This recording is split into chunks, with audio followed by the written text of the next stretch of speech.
Well, I wanted to call in because you guys kind of already answered. Like, I was going to have a two-part question, but you kind of already answered the first part, which was your thoughts on the collapse of the skeptic community. But I also wanted to ask what you guys' thoughts were on the fact that the alt-right has kind of gone full retard in the sense that they're basically advocating for a totalitarian society now, and they're really open about it. Just curious what you guys' thoughts were on that. Yeah, I mean, I touched on it a little bit earlier. I'm friends with some of these guys, and I'm the kind of guy I've always been able to, a good example is Kitten Man, who's a friend of our show, our buddy Cody, who's he's always been autistic. He's always been openly autistic. Like he admits legit on the spectrum. He's completely racist, and he's completely he's a guy that reads every word of the Daily Stormer unironically. You know what I mean? He's that kind of guy. I have always had a very deep affection for Cody. He's been a fan and a friend since I've done shows years ago. He's just a buddy of mine.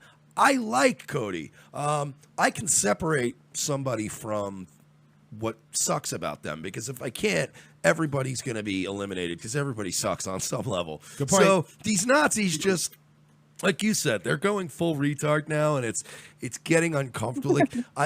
Although it has helped us to separate the friends of mine that are real crazy dumb Nazis or the ones that are actual just shit posters, because now you can kind of tell the line, because some people are like, all right, Jesus Christ, dude, now you're advocating genocide. Yeah. All right, relax, we were just joking around, we're having a little fun.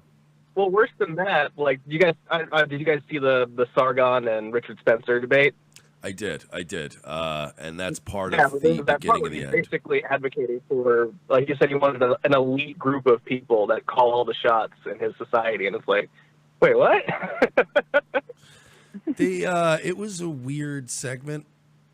It's one of those things where I was actually listening, and I'm not making accusations. It was a genuine thought I had. I was listening to, it was Sargon of Akkad debating Richard Spencer on a live stream, and at one point I actually thought to myself, is Sargon on drugs right now? And I don't mean that even in a disparaging way, but it's just he was arguing like I would back when I was on drugs. He was all over the place, and you're like, all right, say what he's talking about. What are you doing?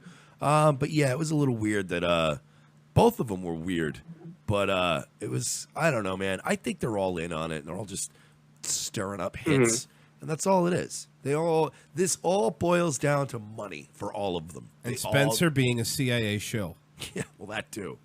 That doesn't fucking help. It doesn't help that he's a gay CIA shill. But see, now we're back in the skeptic community. We're back in the skeptic community. We're back in. But yeah, I will say that they're both gross. There really was no winner because they're both losers. But they're both they're both doing this like Biggie and Tupac, to sell fucking CDs. Well, I hope it ends the same way. Yeah. Instead of selling rap albums nowadays, people just push up their Patreon numbers. By the way, patreon.com/we're-not-sorry if you want to help us. If I were a betting man, I'd say Sargon and fucking old Dickie Spence probably had a chat the day before, and he was like, look, my subscriber numbers are down because of YouTube. And Richard Spencer was probably like, yeah, I'm not getting enough money in fucking grants from the government. That's not Spencer. Through the U.S. That's not a good Spencer. And I'm running out of... Gayer. I'm running out of... Gayer. Oh, yeah. Hi, I'm sorry. I'm Richard Spencer, and I speak very eloquently. There you go. I just go. want to say that. Now, that's actually pretty good, Spencer. You're absolutely wrong, Sargon, and I'm not gay. Despite what everyone tells you, I have excellent posture and poise. He's like if Milo went into that machine that turned Steve Urkel into Urkel, like the cool. He's like a cool Milo. He's like if Milo had a sense of decorum. Yeah, there you go. And some respect. He's like if Milo tucked his shirt in once in a while. If Milo didn't dye his hair, could keep his fucking voice down once in a while, not make everything about him. Yeah, if he wasn't yelling at every Barnes and Noble employee about his stupid book. But yeah, I would be, if I were a betting man, I'd say those two aren't, if there's no real ill will there, and they're just like, man, we got everybody watching us, and I got more donations. And then Richard Spencer is like, I know, me too. I can stay in a nicer hotel and wear fucking expensive fedoras unironically. Fucking tired of all of them. I spend a lot of time deep in alt-right circles infiltrating them because they're really fucking easy to infiltrate. Like, all you got to do is just basically spout their party line, and they don't think anything about it. Yep. But they're also really, really paranoid because they think that everybody is controlled opposition. So it's kind of funny. But they pretty much think that they're going to take down Sargon next. They're betting on it, and they're really working towards it.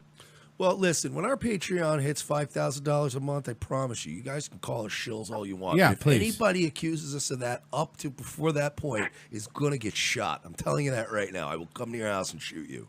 I don't know if that's a great way to get new listeners. Listen to us and donate, or I'll fucking shoot you. All right, well, that's another T-shirt idea for Revenge of the Sith. I mean, we have like 2 or 3 T-shirts You that are coming fucking out. fascists. You love fascism so much. Give us money or we'll fucking kill you.